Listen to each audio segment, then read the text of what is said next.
और हे अर्जुन, शस्त्रों में वज्र, गौओं में कामधेनु और जीवन की उत्पत्ति का हेतु कामदेव में हूं। परसों रात्रि शिव पर बोलते हुए मैंने आपसे कहा था कि मृत्यु के वे प्रतीक,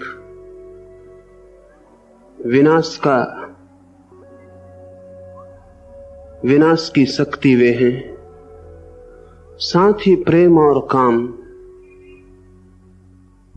भी उनके जीवन में उतना ही गहरा है। एक मित्र को चोट लगी होगी इस बात से, तो उन्होंने मुझे पत्र लिखा है कि यह आपने ठीक नहीं किया, हमारे पूज्य देव को, महादेव को आपने काम और प्रेम से संयुक्त किया। मैं कल उनका पत्र मिला था, कल चुप रह गया क्योंकि आज ये सूत्र आने को था। उन्होंने ये भी लिखा है कि शंकर ने तो, शिव ने तो कामदेव को भस्म कर दिया था, कैसे आप उनमें काम की बात कहते हैं? तो पहले उन्हें थोड़ा सा उत्तर दे दूं और फिर इस सूत्र को समझाने में लगूं। काम को भी भस्म तभी किया जा सकता है जब काम हो, नहीं तो काम को भस्म नहीं किया जा सकता। भस्म भी हम उसे ही कर सकते हैं जो मौजूद हो। और मजे की तो बात यह है कि काम को केवल वही भस्म कर सकता है जिसमें काम इतना प्रगाढ़ हो कि अग्नि बन जाए। छोटे मोटे काम की वासना वाला आदमी काम को भस्म नहीं कर पाता। काम की भी लपट चाहिए। और यह दृष्टि कि काम के होने से कोई देवता अपमानित हो जाता है, अपनी ही नासमझी पर निर्भर है। क्योंकि कृष्ण इस सूत्र में कहते हैं कि जीवन की उत्पत्ति का कारण कामदेव मैं हूं। उन मित्र को बड़ी तकलीफ होगी, तब तो शिव ने जिसको भस्म किया होगा वो कृष्ण, और उनको तो भारी पीड़ा होगी कि कृष्ण अपने ही मुंह से कहते हैं कि मैं कामदेव हूं। लेकिन सत्यों को समझना हो तो पीड़ाओं की तैयारी चाहिए, और जो सत्य को समझने की हिम्मत न रखते हो उन्हें उस तरफ आंख ही बंद कर लेनी चाहिए, उस तरफ प्रयास ही नहीं करना चाहिए। कुछ मौलिक बातें आपसे कहूं तब ये सूत्र आपके समझ में आ सके। ये सूत्र कठिन मालूम पड़ेगा, इसलिए नहीं कि कठिन है, इसलिए कि हमारी बुद्धि न मालूम कितनी व्यर्थ की धारणाओं से भरी है, और न मालूम कितनी निंदाएं, और न मालूम कितने विक्षिप्त ख्याल हमारे मन को घेरे हुए।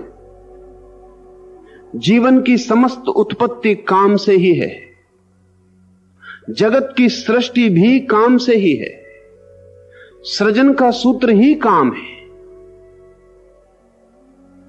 अगर ब्रह्मा ने भी जगत को उत्पन्न किया तो शास्त्र कहते हैं कामना पैदा हुई, काम का जन्म हुआ ब्रह्मा में, तो ही उत्पन्न होगा कुछ। इस जगत में जब भी कुछ पैदा होता है तो पैदा होने का सूत्र ही काम है। और ऐसा नहीं कि बच्चे ही जब पैदा होते हैं तभी काम की शक्ति काम आती है, नहीं, कुछ और भी पैदा होता है। एक कविता पैदा होती है, एक चित्र पैदा होता है, एक मूर्ति निर्मित होती है।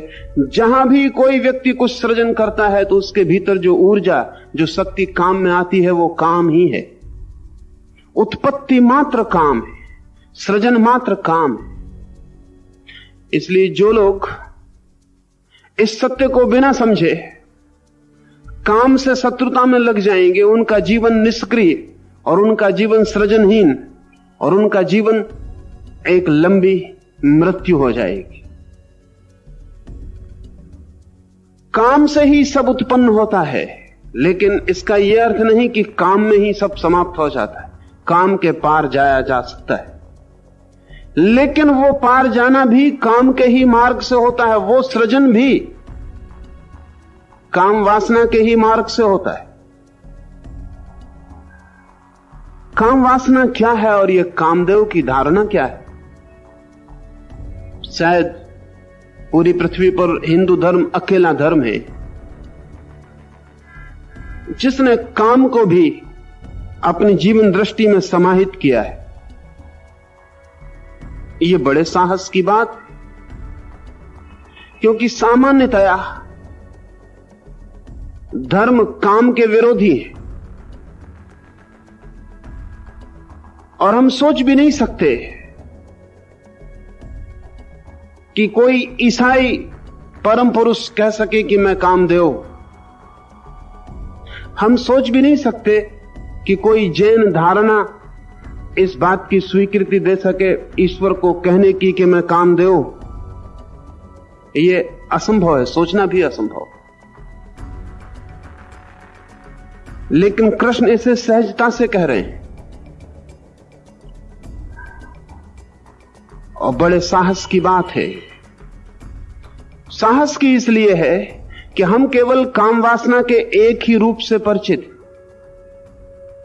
और इसलिए जब भी काम वासना का ख्याल भी हमारे मन में आता है तो जो चित्र हमारे सामने मौजूद होता है वो हमारे ही काम वासना के अनुभव का है। हमें काम वासना के दूसरे रूप का कोई पता ही नहीं। एक ही ऊर्जा है मनुष्य के भीतर, उसे हम कोई भी नाम दें, अगर वही ऊर्जा नीचे की तरफ प्रवाहित होती है तो काम वासना और सेक्स बन जाती है, और वही ऊर्जा अगर ऊपर की तरफ प्रवाहित होने लगती है तो अध्यात्म, कुंडलनी, हम जो भी नाम देना चाहें, वही ऊर्जा, शक्ति वही है। सिर्फ आयाम, दिशा बदल जाती। नीचे की ओर गिरती हो वही शक्ति तो वासना हो जाती, ऊपर की ओर उठती हो वही शक्ति तो आत्मा हो जाती। नीचे की ओर गिरती हो तो दूसरों को पैदा करती है, ऊपर की ओर उठने लगे तो स्वयं को जन्म देती। नीचे की ओर बहना हो उसे तो किसी और को आधार बनाना पड़ता है, ऊपर की ओर बहना हो तो स्वयं ही आधार होना पड़ता है। नीचे की ओर बहती हो काम ऊर्जा तो जन्नेंद्रिय के मार्ग से प्रकृति में लीन हो जाती है, और अगर ऊपर की ओर बहने लगे तो सहस्त्रार से लीन होकर ब्रह्म में लीन हो जाती। काम ऊर्जा दो स्थानों से विलीन होती है, या तो जन्नेंद्रिय से जो कि पहला चक्र है, और या सहस्त्रार से जो अंतिम चक्र है। ये दो छोर हैं आपके व्यक्तित्व के। काम केंद्र से आप प्रकृति से जुड़े हैं और सहस्त्रार से आप परमात्मा से जुड़े, लेकिन शक्ति एक ही है। लेकिन हमारी हालत ऐसी है कि जिस आदमी को आग का एक ही परिचय हो घर जल जाने का, वो सोच भी नहीं सकता कि आग रोटी भी पकाती है, और वो सोच भी नहीं सकता कि रात के अंधेरे में आग प्रकाश भी देती है, और वो सोच भी नहीं सकता कि ठंड से मरते हुए आदमी के लिए आग जीवन भी हो जाती। जिसका एक ही अनुभव हो कि उसने आग से मकान को जलते और बर्बाद होते देखा हो, उसे आग के दूसरे रूपों का कोई भी पता नहीं होता।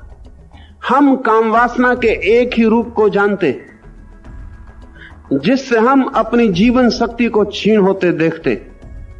हम एक ही रूप को जानते हैं जिसके कारण हमारे जीवन में सारी विपत्तियां और सारे उपद्रव खड़े होते। हम एक ही रूप को जानते हैं जिससे हमारे आसपास संसार निर्मित होता है।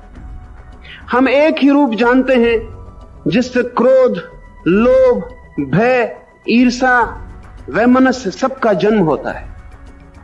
हम काम वासना का अधोगामी रूप ही जानते हैं। इसलिए अगर कोई कहे कि कृष्ण भी कामदेव हैं, हमें बहुत घबराहट होती, क्योंकि काम का जो रूप हम जानते हैं वो सोच के भी हमें घबराहट होती। हम तो चाहेंगे कि कृष्ण काम वासना के बिल्कुल ऊपर हों, बिल्कुल दूर हों, उनको छू भी ना जाए। ये हमारा ही अनुभव है जिसके कारण हम ऐसा सोचते हैं। लेकिन कृष्ण जब कहते हैं मैं कामदेव हूं, तो वे काम वासना के दूसरे रूप को भी समाहित कर रहे हैं। वो दूसरा रूप ही हमारी दृष्टि में नहीं है, इसलिए हमें अड़चन और कठिनाई होती। जैसे काम की शक्ति, सेक्स एनर्जी बाहर की तरफ बहती है, नीचे की तरफ बहती है, दूसरे शरीरों की तरफ बहती है, ये बहाव का एक ढंग है। और ध्यान रहे, दुनिया में ऐसा कोई भी बहाव नहीं है जो विपरीत ना बह सके। अगर मैं चल के आपके पास आ सकता हूं तो लौट के आपसे दूर भी जा सकता हूं। ऐसा कोई भी रास्ता नहीं है जो एक ही तरफ चलता हो। जिस रास्ते से चल के आप यहां तक आए हैं, उसी से चल के आप अपने घर वापस लौट जाएंगे। कोई ऐसा दरवाजा नहीं है जिससे आप बाहर आते हो और उसी से आप भीतर न जा सकते हो। हर द्वार, हर मार्ग, हर प्रवाह दो आयामों में होता है, दो दिशाओं में होता है। आप पीछे लौट सकते हैं। काम वासना का हम एक ही द्वार जानते हैं और एक ही रूप, दूसरे की तरफ प्रवाहित होने वाला। और ध्यान रहे, जब भी कोई दूसरे की तरफ प्रवाहित होता है तो परतंत्र हो जाता है। इसलिए काम वासना गहरे में हमारे लिए एक परतंत्रता है। इसलिए जो लोग भी स्वतंत्र होना चाहते हैं, मुक्त होना चाहते हैं, उनका संघर्ष काम वासना से शुरू हो जाता है। इस दुनिया में गहरी से गहरी गुलामी सेक्स की गुलामी, दूसरे आदमी पर निर्भर होना पड़ता है। दूसरा अपने से भी ज्यादा महत्वपूर्ण हो जाता है। दूसरे के इर्द गिर्द चक्कर काटना पड़ता है, परिक्रमा करनी पड़ती है, एक गहरी गुलामी। इसलिए जो लोग भी मुक्ति की दिशा में चलते हैं, उनका मन अगर वितृष्णा से भर जाता हो, काम वासना से, तो आश्चर्य नहीं है, तर्कयुक्त है, स्वाभाविक है। लेकिन शत्रुता से भर जाने से कुछ भी ना होगा और लड़ने से भी कुछ ना होगा। मजे की बात है, अगर मुझे स्त्री आकर्षित करती है या पुरुष आकर्षित करता है या कोई मुझे आकर्षित करता है, तो लड़ने वाला जो मुझे आकर्षित करता है उससे भागेगा। लेकिन मैं कहीं भी भाग जाऊं, जो मेरे भीतर आकर्षित होता था वो मेरे साथ ही रहेगा। मैं एक स्त्री को छोड़ के भाग सकता हूं, एक पुरुष को छोड़ के भाग सकता हूं, लेकिन जो भी मेरे भीतर प्रवाहित होता था नीचे की ओर, वो मेरे साथ ही चला जाएगा। वो आ को छोड़ देगा तो बा पर आकर्षित होगा, बा को छोड़ देगा तो सा पर आकर्षित होगा। और मैं ये भी कर सकता हूं कि सबको छोड़ के निपट जंगल में बैठ जाऊं, तो मेरे कल्पना में ही मैं उन सबको पैदा करना शुरू कर दूंगा जो मेरे आकर्षण के बिंदु बन जाएंगे। स्त्रियों को छोड़ के भाग जाने से कोई स्त्रियों से मुक्त नहीं होता।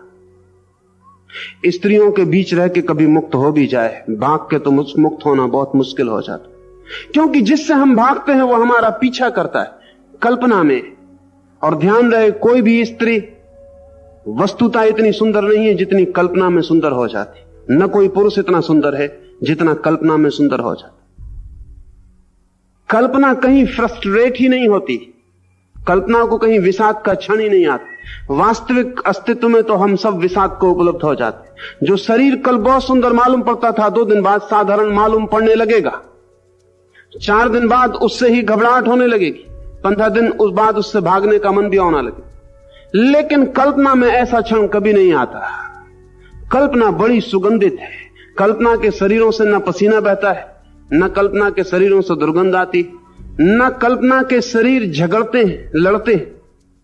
कल्पना के शरीर तो आपकी ही कल्पनाएं हैं, आपको कभी भी दुख नहीं देते। लेकिन वास्तविक शरीर तो दुख देंगे, वास्तविक व्यक्ति तो दुख देंगे। वास्तविक व्यक्तियों के बीच तो कलह और संघर्ष होगा। इसलिए जो लड़ने में लग जाएगा वो भागेगा, लेकिन जो समझने में लगेगा वो अपनी धारा को बदलेगा, भागेगा नहीं। दूसरे से भागने का कोई प्रयोजन नहीं है। मेरी ही शक्ति जो दूसरे की तरफ प्रवाहित होती है वो मेरी तरफ प्रवाहित होने लगे, यह है सवाल। और जब काम की ऊर्जा अपनी तरफ बहनी शुरू होती है, स्व की तरफ बहनी शुरू होती है, पर की तरफ नहीं, तब हमें काम वासना का वास्तविक अर्थ और प्रयोजन पता चलता है। तब हमें पता चलता है कि जिसे हमने जहर समझा था वो अमृत हो जाता है। और तब हमें पता चलता है कि जिसे हमने परतंत्रता समझा था वही हमारी स्वतंत्रता बन जाती। और तब हमें पता चलता है कि जिसे हमने नरक का द्वार समझा था वही हमारी मुक्ति का द्वार भी है। जब कृष्ण कहते हैं मैं कामदेव हूं, तो इस सारी दृष्टि को सामने रखकर कह रहे हैं। काम की ऊर्जा हमारी शक्ति का नाम है। हम जो भी हैं काम की ऊर्जा के संघट। अगर हमारी ऊर्जा बाहर बहती रहे तो बिखर जाती, दूर फैलती चली जाती। अगर यही ऊर्जा भीतर आने लगे तो संगठित होने लगती, इंटीग्रेट होने लगती, क्रिस्टलाइज होने लगती, केंद्रित होने लगती। और धीरे धीरे जब सारी बाहर जाने वाली ऊर्जा स्वयं पर ही आकर इकट्ठी हो जाती है तो जो क्रिस्टलाइजेशन, जो सेंटरिंग, जो केंद्रीयता हमारे भीतर पैदा होती है, वही हमारी आत्मा का अनुभव है। जिस व्यक्ति की काम वासना बाहर भटकती जाती है उसका अनुभव संसार का अनुभव है, आत्मा का अनुभव नहीं। और जिस व्यक्ति की ऊर्जा भीतर इकट्ठी होती जाती है, संगठित होती चली जाती है और अंततः एक ऐसा बिंदु निर्मित हो जाता है वज्र की भांति जो बिखर नहीं सकता, उस अनुभव के साथ ही हम पहली दफा आत्मा के जगत में प्रवेश करते या ब्रह्म के जगत में प्रवेश करते। लेकिन वो भी सृजन है, अपना ही सृजन। वो भी जन्म है, अपना ही जन्म। बुद्ध के पास जब कोई भिक्षु आता था तो वो उससे पूछते थे तेरी उम्र कितनी। एक भिक्षु आया बुद्ध के पास और बुद्ध ने उससे पूछा तेरी उम्र कितनी है। उसने कहा केवल 4 दिन। उम्र उसकी कोई 70 वर्ष मालूम होती थी। बुद्ध थोड़े चौंके और लोग भी चौंके। बुद्ध ने दोबारा पूछा कि कहीं कुछ भूल चूक सुनने समझने में हो गई है, तेरी उम्र कितनी है। उस आदमी ने कहा कि मैं पुनः कहता हूं मेरी उम्र है 4 दिन। बुद्ध ने कहा तुम कोई व्यंग करते हो, मजाक करते हो। उसने कहा कि नहीं, 4 दिन पहले ही आपको सुनते क्षण में मुझे अपना होने का पहली दफे पता चला। तो वही मेरा जन्म है, उसके पहले तो मैं था ही नहीं। संसार था, मैं नहीं था। मैं तो अभी 4 दिन पहली दफे हुआ हूं और अभी बहुत कमजोर हूं, एक छोटे शिशु की तरह। अभी आपके सहारे की मुझे जरूरत है, अभी आपकी छाया की मुझे जरूरत है। अभी मैं बिखर सकता हूं, अभी बहुत कोमल तंतु हूं, लेकिन जन्म मेरा अभी 4 दिन पहले हुआ है। उस दिन बुद्ध ने कहा था भिक्षुओं, आज से हमारे भिक्षुओं की उम्र को नापने की यही व्यवस्था होगी। तुम अपनी उस उम्र को छोड़ देना जब तुम नहीं थे, तुम उसी उम्र को गिनना जब से तुम हुए हो। जिस दिन तुम अपने को जानो उसी दिन को समझना तुम्हारा जन्म। माता पिता ने तुम्हारे जिसको जन्म दिया था वो तुम नहीं हो। माता पिता एक शरीर को जन्म देते, लेकिन स्वयं को जन्म देना हो तो स्वयं ही देना पड़ता है। ये जन्म घटित होता है जब काम की ऊर्जा भीतर की ओर प्रवाहित होनी शुरू होती। ये सारा जगत आज विक्षिप्त है। मनस्विद कहते हैं, फ्रायड या जुंग या एडलर, वे कहते हैं कि ये सारी विक्षिप्तता का 99% कारण काम वासना है। वे ठीक ही कहते, लेकिन उनका निदान तो ठीक है, उनका इलाज ठीक नहीं। उनकी डायग्नोसिस बिल्कुल सही है, लेकिन वे जो दवाएं बताते हैं वे ठीक नहीं। उनका ख्याल है कि सारा मनुष्य इतना पीड़ित है ये अतिशय कामुकता के कारण। इतनी कलह और इतनी ईर्षा और इतना संघर्ष और इतना लोभ, इस सब के भीतर अगर हम प्रवेश करना शुरू करें तो निश्चित ही केंद्र पर काम वासना मिलेगी। तो फ्रायड कहता है कि ये काम वासना को ठीक से तृप्त करने का उपाय ना हो तो आदमी विक्षिप्त होता चला जाए। तो काम वासना को ठीक से तृप्त होने का उपाय होना चाहिए। ये भी थोड़ी दूर तक ठीक है, लेकिन काम वासना को तृप्त करने के कितने ही उपाय किए जाएं, आदमी काम वासना की तृप्ति से कभी भी शांत नहीं होता, हो नहीं सकता। काम वासना को रूपांतरित किए बिना आदमी कभी भी शांत नहीं हो सकता। एक ट्रांसफॉर्मेशन चाहिए। यह काम वासना जो बाहर की तरफ दौड़ती है, इसकी कितनी ही तृप्ति का उपाय किया जाए, कोई तृप्ति उपलब्ध नहीं होती, बल्कि एक और नया खतरा पश्चिम में फ्रायड को मानकर फलित हुआ है, और वो ये कि 50 साल पहले फ्राइड के पहले पश्चिम में ख्याल था लोगों को कि काम वासना तृप्त हो जाएगी तो लोग बड़े शांत संतुष्ट हो जाएंगे, क्योंकि अगर उसी की अतृप्ति से बेचैनी है तो तृप्ति से शांति हो जाएगी। लेकिन आज अमेरिका में उसे तृप्त करने की सर्वाधिक सुविधाएं उपलब्ध हो गई, संभवतः पृथ्वी पर कहीं भी नहीं थी। सब तरह की स्वतंत्रता, एक परमिसिव सोसाइटी, सब तरह से मुक्त करने वाला समाज पैदा हो गया। लेकिन अनूठा अनुभव हुआ, अतृप्तियां पुरानी अपनी जगह हैं और एक नई अतृप्ति पैदा हो गई, वो है काम वासना की व्यर्थता का बोध। पुरानी अतृप्ति में कम से कम एक आशा थी कि कभी कहीं कोई काम वासना तृप्त होगी तो मन शांत हो जाए, अब वो भी आशा न रही। अतृप्ति पुरानी अपनी जगह खड़ी है, एक नई अतृप्ति और ज्यादा गहरी कि काम वासना ही बिल्कुल व्यर्थ है, फ्यूटाइल, इसमें कुछ होने वाला नहीं। तो आज पश्चिम का आदमी ऐसी बेचैनी में है जिसकी हम कल्पना भी नहीं कर सकते। वो रहेगा क्योंकि फ्राइड का वक्तव्य अधूरा है। फ्राइड के साथ बुद्ध को, कृष्ण को और महावीर को भी जोड़ना अनिवार्य। फ्राइड का निदान बिल्कुल ठीक है, लेकिन फ्राइड का उपचार ठीक नहीं है। कृष्ण या बुद्ध या महावीर काम वासना को रूपांतरित करने की व्यवस्था देते हैं, और जब काम वासना रूपांतरित होती है तो फिर उसको काम वासना न कह के हम कामदेव कहते हैं। इस फर्क को आप समझ लें। जब तक काम वासना नीचे की तरफ बहती है तब तक काम वासना एक राक्षस की तरह होती, एक दानव की तरह चूसे चली जाती है, आदमी को पिए चली जाती है, उसकी सारी शक्तियों को खींचे चली जाती है, उसे रुग्ण और दीन और दरिद्र किए चली जाती, खोखला कर देती भीतर से, सब सत्व खिंच जाता, फिक जाता और आदमी धीरे धीरे एक चली हुई कारतूस की तरह हो जाता। मरने के पहले ही आदमी मर जाता है।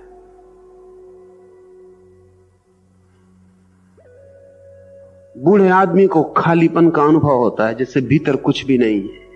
वो खालीपन कुछ और नहीं है, काम वासना ने सारी शक्तियों को अपशोषित कर लिया है। जवान आदमी को भरापन मालूम पड़ता है, वो भरापन भी कुछ नहीं है, वो भरापन भी काम वासना का ही भराव है। बूढ़े और जवान आदमी में उतना ही फर्क है जितना भरी हुई कारतूस में और चल गई कारतूस में, और कोई ज्यादा फर्क नहीं। न तो जवान भरा हुआ है न बूढ़ा खाली है, भ्रांति उस ऊर्जा की वजह से हो रही। भरे आदमी तो केवल वे ही हैं जिनकी काम ऊर्जा ऊपर की तरफ प्रवाहित होनी शुरू होती है, उन्हीं के लिए फुलफिलमेंट, उन्हीं के लिए आप्तता है। जिस दिन काम वासना ऊपर की तरफ प्रवाहित होती है उस दिन कामदेव हो जाती। इसलिए शायद हम अकेली कौम है जमीन पर जिन्होंने काम वासना को भी देवता की स्थिति दी, उसको भी देव कहने की हिम्मत जुटाई, लेकिन वो रूपांतरित है, ऊपर उठ गया है, दूसरे से संबंध छूट गया है, शक्ति अपने ही भीतर प्रवाहित होने लगी है, अपने ही अंतस्थल में अंतर यात्रा पर निकल गई है। कृष्ण कहते हैं मैं कामदेव हूं, समस्त जीवन के सृजन का मूल आधार में हूं। और कामदेव कहने की क्या जरूरत, वे कोई और देवताओं का नाम भी ले सकते थे। देवों में कामदेव का ही नाम लेने का प्रयोजन भी है, क्योंकि कामदेव के ऊपर जो उठ जाए, मैंने पहले आपसे कहा काम राक्षस, ऐसा हम करें शब्द का प्रयोग, नीचे की तरफ बहती काम ऊर्जा, फिर कामदेव ऊपर की तरफ बहती हुई काम ऊर्जा। कामदेव के भी ऊपर जो उठ जाए वो देवताओं से पार हो जाता है। बाहर की तरफ बहती ऊर्जा काम राक्षस, भीतर की ओर बहती हुई ऊर्जा कामदेव, और कहीं भी बहती हुई ऊर्जा नहीं, ठहरी हुई ऊर्जा, न बाहर न भीतर, समस्त गति को खो दिया हो ऊर्जा ने, ठहर गई ऊर्जा, स्थिर हो गई ऊर्जा, जैसे कि दिए की लौ ठहर जाए, हवा का कोई झोंका ना हो। उस स्थिति में आदमी कामदेव के भी ऊपर उठ जाता। इसलिए साधक को पहले दूसरे की परेशानी रहती है कि दूसरा खींचता है, फिर अंतिम परेशानी आती है कि स्वयं का खिंचाव, उसके भी पार जाके द्वंद्व के पार आदमी हो जाता है। जो व्यक्ति कामदेव के पार हो जाता है वो देवताओं के पार हो जाता है। इसलिए हमने बुद्ध को जब ज्ञान हुआ तो कथाएं कहती हैं कि समस्त देवता उनके चरणों में सिर रख के मौजूद हुए। क्या हो गया बुद्ध को कि देवता उनके चरणों में सिर रखे? क्योंकि देवता कितने ही ऊपर हों, कामदेव के ऊपर नहीं होते। लेकिन जब कोई व्यक्ति बुद्धत्व को उपलब्ध होता है तो वो काम के अंतिम रूप से ऊपर चला जाता है। फिर देवता भी नीचे पड़ जाते हैं, फिर देवता भी बुद्ध को नमस्कार करने आते। बुद्ध को अंतिम क्षण में, या महावीर को अंतिम क्षण में, या जीसस को अंतिम क्षण में, जो आखिरी संघर्ष है, जो आखिरी पार होना है, वो काम ही है। काम के जो पार हो गया वो देवत्व के पार हो गया, वो फिर भगवत्ता में सम्मिलित हो गया। 3 कोटियां हैं। मनुष्य हम उसे कहें जिसकी काम वासना नीचे की ओर बहती, देव हम उसे कहें जिसकी काम वासना ऊपर की ओर बहती या भीतर की ओर बहती, भगवान हम उसे कहें जिसकी काम वासना बहती नहीं, न बाहर न भीतर न नीचे न ऊपर। ये 3 कोठियां हैं। इसलिए बुद्ध को हम भगवान कहते हैं। भगवान कहने का कुल कारण इतना है कि अब वे देवों के भी पार है। कृष्ण कहते हैं मैं देवताओं में कामदेव हूं। अगर देवताओं में ही मुझे खोजना हो तो तुम काम में खोजना, क्योंकि काम ही सृजन का मौलिक आधार है। जगत में जो भी घटता है सुंदर शुभ सत्य, वो सब काम की ऊर्जा का ही प्रतिफलन। चाहे कोई गीत पैदा होता हो सुंदर, चाहे कोई चित्र बनता हो सुंदर, और चाहे कोई व्यक्तित्व निर्मित होता हो सुंदर, वो सब काम ऊर्जा का ही फैलाव। इस जगत में जो भी सुंदर है और शुभ है वो सब काम की ऊर्जा की ही लहरें। हमने ही अकेले पृथ्वी पर ऐसे मंदिर बनाए, खजुराहो, कोणार्क, जहां हमने भीतर परमात्मा को स्थापित किया और भित्ति चित्रों पर काम के अनूठे अनूठे चित्र खोदे। असंगत मालूम पड़ता है। खजुराहो के मंदिर में प्रवेश करें, घबराहट मालूम होती है। मंदिर जहां प्रभु को स्थापित किया है भीतर, उसकी भित्ति, उसकी दीवारों पर संभोग के, मैथुन के, काम के चित्र खुदे हैं, मूर्तियां निर्मित। और ऐसी मूर्तियां पृथ्वी पर किसी ने कभी नहीं बनाई। बाप बेटी के साथ मंदिर में प्रवेश करने में घबराता है, भाई भाई के साथ जाने में डरेगा, बेटा मां के साथ मंदिर में जाने में भयभीत हो। इस भय और डर के कारण शायद हम कहेंगे कि मंदिर ठीक नहीं बने, गलत बने। गांधी जी के एक भक्त थे पुरुषोत्तमदास टंडन, उनका सुझाव था गांधी जी को कि इन मंदिरों पर मिट्टी ढांक के इनको दाब देना चाहिए। गांधी जी को भी बात तो जस्ती थी कि ढांक दिए जाएं। ये मंदिर ये भारतीय संस्कृति को विकृत करते हुए मालूम पड़ते हैं। जिनको भारतीय संस्कृति का कोई पता नहीं है उन्हीं को ऐसा लगेगा, लेकिन नहीं हो सका वो, क्योंकि खजुराहो जगत ख्याति का मंदिर है और भारत का टूरिज्म का बड़ा धंधा खजुराहो और कोणार्क जैसे मंदिरों पर निर्भर है। अगर बाहर से पर्यटक देखने ना आते हो इन मंदिरों को और इन मंदिरों की जगत ख्याति ना हो, तो हमने जरूर इन पे मट्टी ढांक दी होती, इनको पूर दिया होता, इनको मिटा दिया होता। इतना हमें क्यों डर लगता है? मां अपने बेटे के साथ इस मंदिर में जाने में भयभीत क्यों होती? क्योंकि हम जीवन के तथ्यों को स्वीकार नहीं करते। हम जीवन के तथ्यों को झुठलाते हैं, हम बेईमान। जीवन के सीधी सच्चाइयों के प्रति हम बहुत बेईमान। नहीं तो बात ही क्या है? जब कोई मां बनती है किसी बेटे की तभी काम ऊर्जा के कारण बनती है। जब कोई बाप बनता है किसी बेटे का तो काम ऊर्जा के कारण बनता है। लेकिन काम ऊर्जा के प्रति हमने इस तरह के छिपाव खड़े किए हैं कि हम दुनिया में बात ही नहीं होने देते। जो मौलिक है सत्य, उसको हम ऐसे छिपाते हैं जैसे वो घटता ही नहीं। उस घबराहट के कारण ये मंदिर हमें प्रवेश करने में डर पैदा करवाता है। ये मंदिर बहुत सत्य है, सत्य, नग्न रूप से सत्य है, और विचार करके इसे निर्मित किया गया है।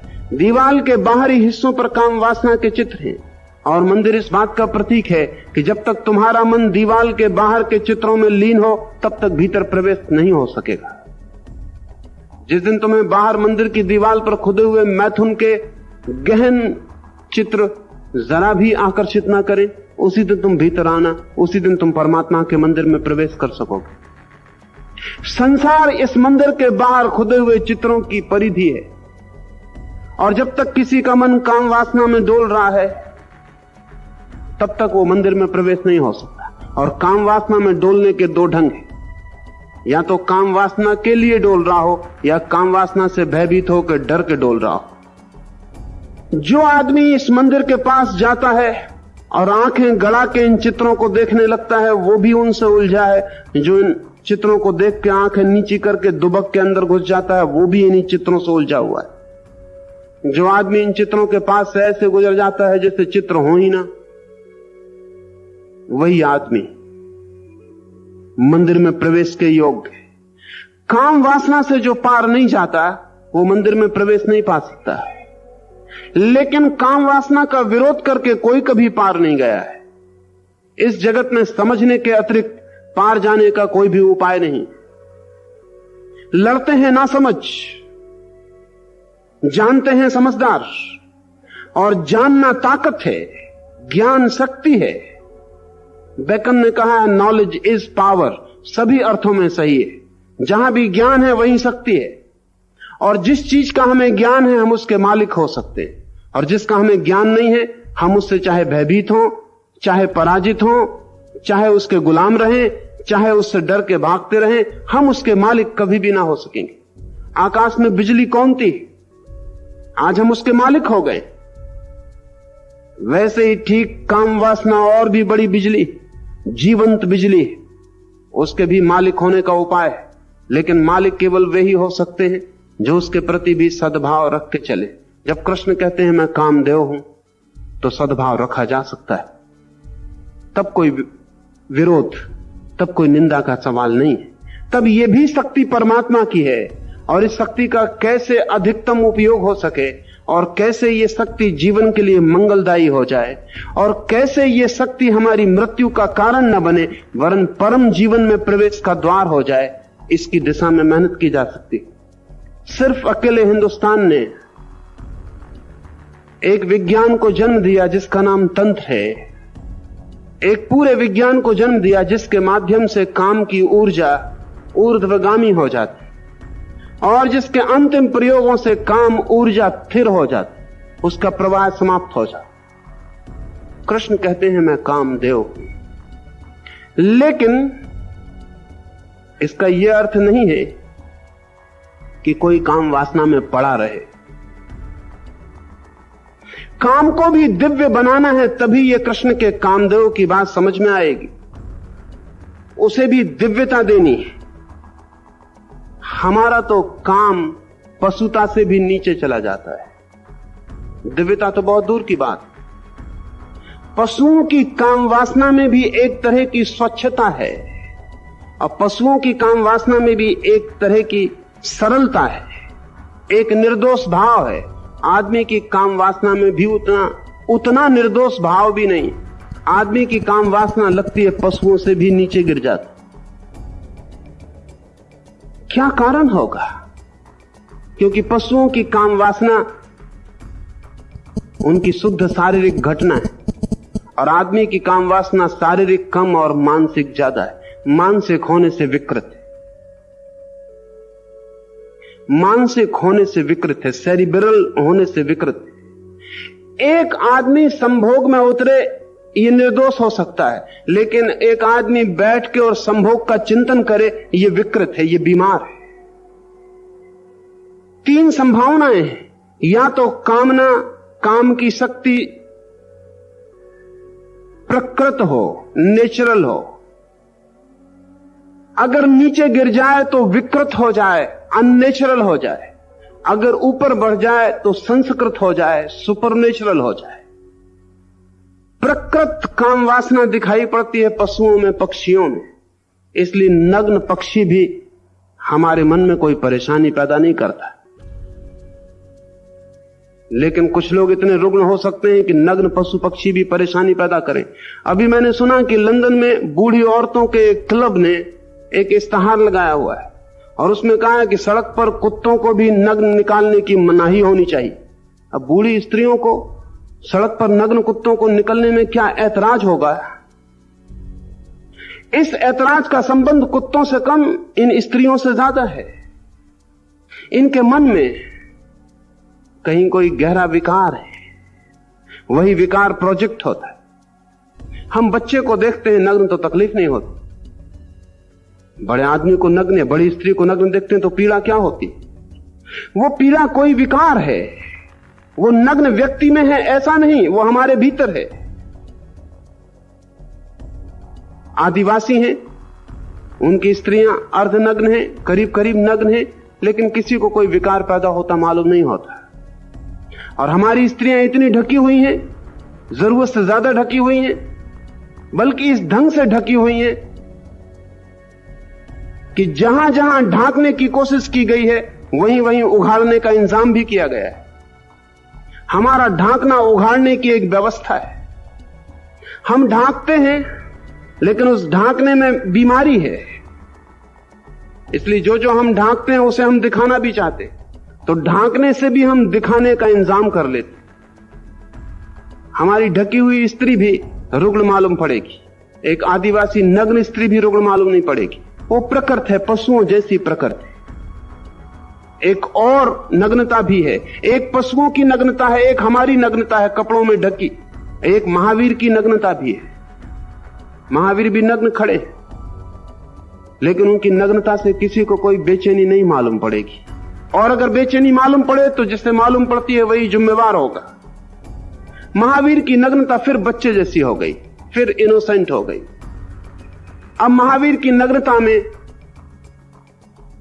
आदमी के ढके होने से ऊपर जाने की स्थिति आ गई।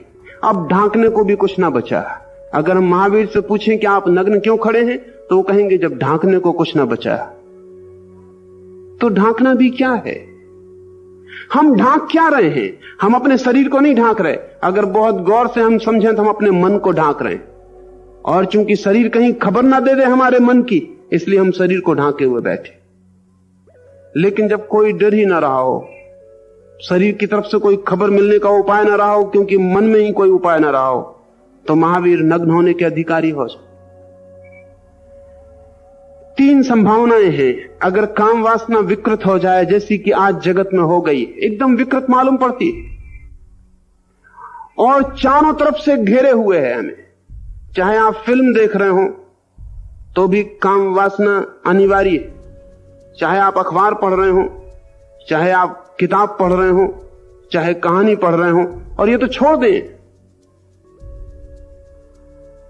अगर आप साधु संतों के प्रवचन भी सुन रहे हो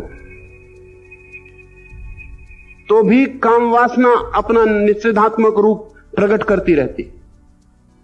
ये बहुत मजे की बात है कि मैंने बहुत सी किताबें देखी उन लोगों की भी जिन्होंने पोर्नोग्राफी, जिन्होंने अश्लील साहित्य लिखा है और स्त्री पुरुषों के अंगों की नग्न चर्चा की। उन साधु संतों की किताबें भी मैंने देखी जिन्होंने स्त्री पुरुषों के अंगों की चर्चा की है निंदा के लिए। लेकिन बड़े मजे की बात है, कोई पोर्नोग्राफर इतने रस से चर्चा नहीं कर पाता जितने साधु संत कर पाते। इतना रस नहीं मालूम पड़ता। कोई असली लिखने वाला इतने रस से चर्चा नहीं करता। ये विकृत रस है, भीतर दमन है, भीतर दबाया है, जबरदस्ती की है, वो पीछे से निकलता है। ज़ेन कथा है एक, 2 फकीर, एक बूढ़ा और एक युवा, एक नदी के पास से गुजरते। बूढ़ा फकीर आगे है, भिक्षु है बौद्ध। एक युवा लड़की खड़ी है नदी के किनारे और वो उस बूढ़े से कहती है कि मुझे नदी के पार जाना है और मैं डरती हूं। उस बूढ़े का मन हुआ कि हाथ से सहारा देकर नदी पार करा दे, लेकिन यह सोचा उसने कि हाथ का सहारा दे दे के भीतर वासना पूरी तरह खड़ी हो गई। घबरा गया, लड़की से नहीं अपने से घबरा गया, आंखें नीची कर ली और नदी पार हो गया। नदी के उस पार जाके उसे ख्याल आया कि मैं तो बूढ़ा आदमी हूं और मेरा अपने ऊपर संयम है, इसलिए लड़की का हाथ मैंने नहीं पकड़ा। हमारे सब संयम इसी तरह के कमजोर। लेकिन मेरे पीछे जो युवा सन्यासी आ रहा है, कहीं वो इस भूल में ना पड़ जाए जिसमें मैं पड़ा जा रहा था। पढ़ते पढ़ते बचा, बाल बाल बचा। लौट के उसने देखा तो उसकी तो छाती बैठ गई। वो युवा सन्यासी उस लड़की को कंधे पे बिठा के नदी पार कर रहा है। लड़के ने, उस युवा सन्यासी ने लड़की को किनारे के पार उस तरफ छोड़ दिया। फिर वे दोनों अपने आश्रम की तरफ चलने लगे। मील भर का रास्ता, बूढ़े ने एक शब्द भी नहीं बोला। आग जल रही है उसके भीतर। द्वार पर, मनुष्य के आश्रम के द्वार पर उसने रुककर उस युवक से कहा कि याद रखो, तुमने जो पाप किया है वो मुझे गुरु को जाके बताना ही पड़ेगा। उस युवक ने पूछा, कौन सा पाप, कैसा पाप? उस बूढ़े ने कहा, उस लड़की को कंधे पर बिठालना। वो युवा सन्यासी हंसने लगा। उसने कहा, मैं तो उसे कंधे से नदी के उस पार उतार भी आया, आप उसे अभी भी कंधे पर लिए हुए। You are still carrying her, अभी भी आप उसे खींच रहे हैं।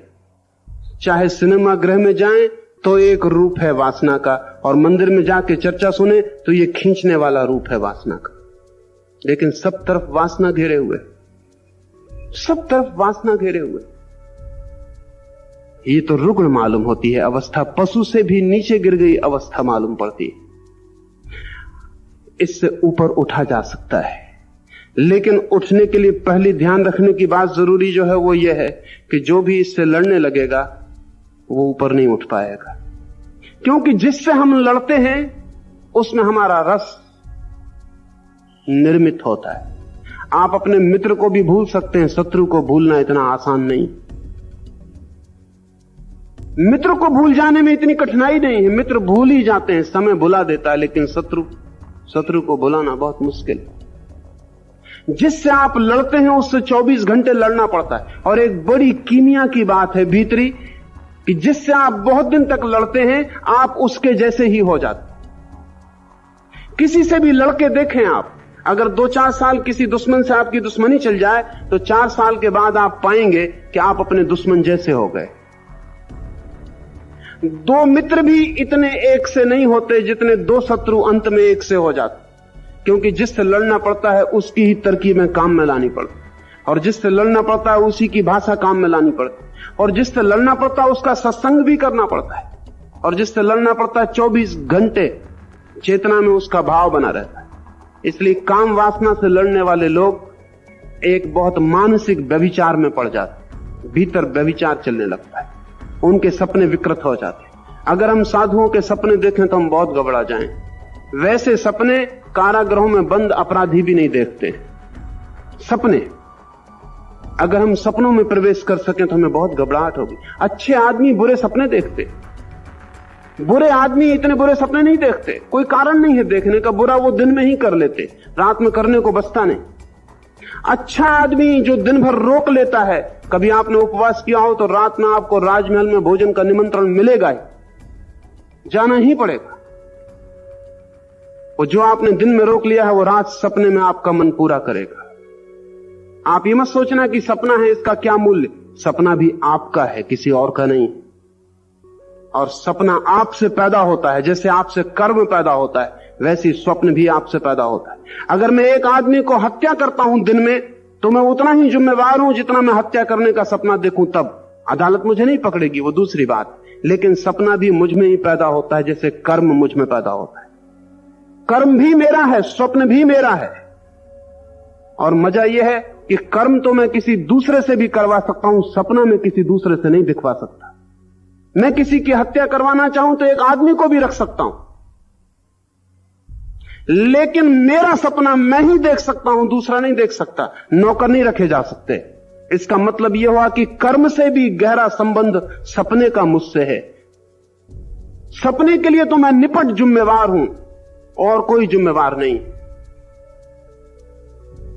ये जो हमारे चित्त की रुग्णता पैदा होती है वो है दमन, संघर्ष, वैमनस्य, शत्रुता, अज्ञान से भरा हुआ। काम वासना कामदेव बन जाती। अगर हम शांत, मौन, प्रेम से उस ऊर्जा को समझने की कोशिश करें जो हमारे भीतर वासना बन गई, और फिर उसे ऊपर उठा ले जाने का विज्ञान है, उसको बदलने का इंच इंच शास्त्र है, फिर हम उसे बदलना शुरू करें। कभी 1-2-4 छोटे प्रयोग करें, आप चकित हो जाएंगे। जब भी आपको काम वासना उठे, तब आप अपना ध्यान तत्क्षण सहस्त्रार के पास ले जाएं। आंख बंद कर लें और अपने ध्यान को दोनों आंखों को ऊपर ले जाएं और अनुभव करें कि आपकी चेतना खोपड़ी के छप्पर से लग गई। 1 सेकंड और आप अचानक पाएंगे कि वासना तिरोहित हो गई। जब भी वासना उठे तब तत्क्षण अपनी चेतना को खोपड़ी के पास ले जाएं और आप पाएंगे वासना तिरोहित हो गई। कितनी ही प्रगाढ़ वासना उठी हो, एक क्षण में विलीन हो जाएगी, क्योंकि वासना को चलने के लिए आपकी चेतना के सहयोग की जरूरत है। और जो लोग इस तरह जीना शुरू कर देते हैं कि उनकी चेतना धीरे धीरे धीरे सतत ऊपर की ओर प्रवाहित रहने लगती है, उनमें वासना पैदा होनी बंद हो जाती है और अंततः चेतना की डोर को पकड़कर वासना की ऊर्जा ऊपर चढ़ने लगती। और जिस दिन वासना ऊपर चढ़ती है, उस दिन जीवन में जैसे आनंद का अनुभव होता है, वैसा हजारों संभोगों में भी नहीं हो सकता है, क्योंकि हर संभोग शक्ति को खोना है और हर समाधि शक्ति को पाना है। नीचे उतरना, अपनी चेतना के तल को भी नीचे गिराना है। ऊपर उठना, अपनी चेतना के तल को भी ऊपर उठाना है। और जितने हम ऊपर उठते हैं और जितने हम हल्के होते हैं, उतने गहन आनंद में प्रवेश होता है। जिस दिन कोई व्यक्ति अपनी खोपड़ी के पार भी अपनी चेतना को ले जाने में समर्थ हो जाता है, उस दिन उसे अनंत आनंद की उपलब्धि होती है। इसे हम ऐसा समझ सकते हैं, जब कोई व्यक्ति अपनी ऊर्जा को काम केंद्र से नीचे गिराता है, तब उसे सुख का आभास होता है। और जब कोई व्यक्ति अपनी काम ऊर्जा को सहस्त्रार से आकाश में तिरोहित करता है, तब उसे आनंद का अनुभव होता है। इसलिए कृष्ण कहते हैं, मैं कामदेव हूं, समस्त जन्म समस्त सृजन मेरे ही द्वारा है, मैं ही हूं। ये जीवन को स्वीकार करने का अद्भुत सूत्र है। अल्बर्ट स्वीट्जर ने संभवतः इस सदी का हिंदू धर्म के ऊपर सबसे गहरा क्रिटिसिज्म, सबसे गहरी आलोचना लिखी है। अल्बर्ट स्वीट्जर इस सदी के 2-4 विचारशील लोगों में एक था, और उसके विचार का मूल्य है और उसकी आलोचना विचारणी। उसने कहा है कि हिंदू धर्म लाइफ नेगेटिव है, जीवन को अस्वीकार करता है, जीवन का निषेध करता है, जीवन का शत्रु है, जीवन को स्वीकार नहीं करता है। निश्चित ही स्वीट्जर को कुछ भूल हो गई, और स्वीट्जर की भूल का कारण है क्योंकि स्वीट्जर गांधी को पढ़ के समझता है कि वो हिंदू धर्म के प्रतीक है। स्वीट्जर महावीर और बुद्ध को पढ़ के समझता है कि वो हिंदू धर्म के प्रतीक है। स्वीट्जर को अगर हिंदू धर्म समझना है तो उसे कृष्ण को पढ़ना चाहिए, न तो महावीर और न बुद्ध और न गांधी। ये हिंदू धर्म के प्रतीक नहीं। और इनको पढ़ने से ऐसा वहम पैदा हो सकता है, ऐसा भय पैदा हो सकता है कि जीवन का निषेध है, जीवन का विरोध है। कृष्ण को पढ़ने पर पता चलेगा कि जीवन का इतना समग्र स्वीकार कहीं और संभव नहीं। कृष्ण कहते हैं, मैं कामदेव हूं। काम की जहां स्वीकृति हो गई वहां जीवन स्वीकार हो जाता है, और जहां काम की अस्वीकृति हुई वहां जीवन का स्वीकार हो जाता है। बड़े मजे की बात है, स्वीट्जर ईसाई है। ईसाइयत ज्यादा जीवन निषेधक है, ईसाइयत में जीवन का ज्यादा विरोध है। ईसाइयत में काम, सेक्स पाप है, मूल पाप है, महापाप है। और स्वीट्जर ईसाई है, और फिर वो देख पाता है कि कि हिंदू धर्म जीवन निषेधक है, तो वो गांधी को समझने चल पड़ता है तो भूल होगी। भूल इसलिए होगी कि गांधी पर जो प्रभाव है जीवन निषेध के, वो रस्किन और टॉलस्टॉय के द्वारा ईसाइयत से आए हुए प्रभाव है। एक बहुत मजे की घटना पश्चिम में घटी है कि पश्चिम ने जीवन के विरोध का सबसे बड़ा प्रयोग किया था ईसाइयत के द्वारा। ईसाइयत में भयंकर विरोध है। हम राम के साथ सीता को खड़ी कर सकते हैं और राम को भगवान मान सकते हैं। हम कृष्ण के साथ गोपियां नाचती हो तो बिना ऐतराज किए कृष्ण को भगवान मान सकते। ईसाइयत नहीं मान सकती। ईसाई तो मानती ही है कि काम वासना ही इस जगत में पाप का कारण, इसलिए काम वासना से हट जाना है, और हट जाने का मतलब गहरा दमन। तो 2000 साल में ईसाइयत ने पश्चिम में काम वासना का इस बुरी तरह दमन किया कि आज उस दमन का प्रतिफल पश्चिम में आ रहा है। जब कोई चीज बहुत दबाई जाती तो उसका प्रतिकार और रिएक्शन और प्रतिक्रिया शुरू हो जाती। ईसाइयत ने जिस चीज को खूब दबाया था जोर से, आज वो जोर से फैल के पैदा हो गई। आज पश्चिम में जो वासना का खुला खेल है, उसमें जिम्मेवार पश्चिम के आज के लोग कम और 2000 साल के वे लोग ज्यादा हैं जिन्होंने वासना को बिल्कुल दबाने का पागलपन से भरा हुआ आग्रह किया। सभी जड़ की आलोचना अनुचित है, लेकिन उसको कारण है क्योंकि ऐसे लोग भारत में जरूर हुए जो जीवन निषेधक है, लेकिन भारत की मूलधारा जीवन निषेधक नहीं है। भारत की मूलधारा जीवन को उसकी समग्रता में स्वीकार कर, उसकी पूर्णता में स्वीकार कर। जीवन जैसा है भारत उसको अंगीकार करता है और फिर अंगीकार के द्वारा उसे रूपांतरित करता है। इस भेद को ठीक से समझ लें। आप किसी चीज से लड़ सकते हैं बदलने के लिए, आप किसी चीज को स्वीकार कर